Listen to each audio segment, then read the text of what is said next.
With Donald Trump's return to the White House, a lot of things are going to change, especially the price of everyday items. While on the campaign trail, the president-elect made a number of promises regarding tariffs on foreign-made goods. Specifically, Trump said as recently as November 4th that there would be tariffs of at least 25%, which could rise to as high as 100%, on goods made in Mexico.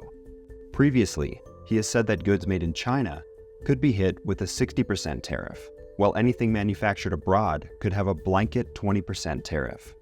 Roger Entner of Recon Analytics, a telecom industry analyst, told Forbes, quote, "Go to Walmart. Virtually everything in Walmart is made in China. We decided to make China our factory. It took decades to do that, and it will take years, if not a decade, to undo that. It's not just one thing, it's whole supply chains."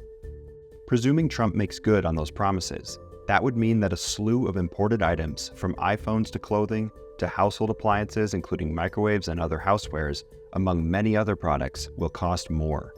Trump has argued that the practice will encourage all companies to bring manufacturing back to the United States and bring billions of dollars of revenue to reduce the federal deficit. Historically, tariffs have been used to prod consumers into buying domestically made goods of foreign alternatives.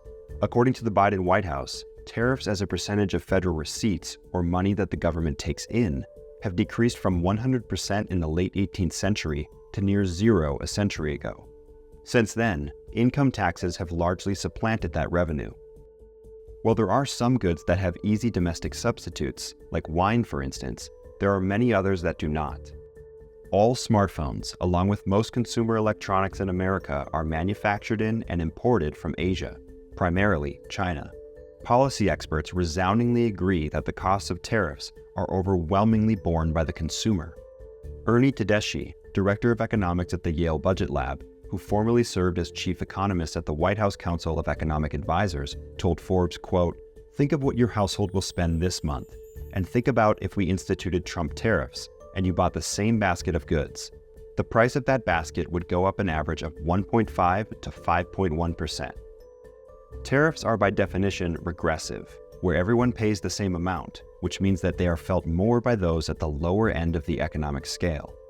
Jonathan Gold, the National Retail Federation's Vice President of Supply Chain and Customs Policy, said in a Tuesday statement, quote, "Retailers rely heavily on imported products and manufacturing components so that they can offer their customers a variety of products at affordable prices.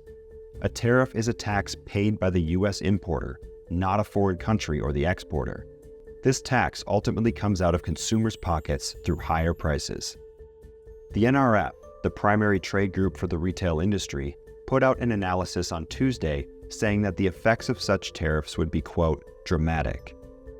How much exactly any item will go up remains unclear, given that there could be some adjustments in lobbying by companies for exceptions.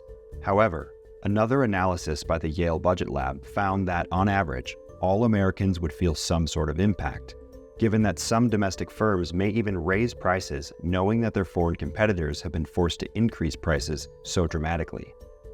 Trump did not mention tariffs in his victory speech in West Palm Beach, Florida early Wednesday morning. To read more, visit Cyrus Farivar's article in the link in the description.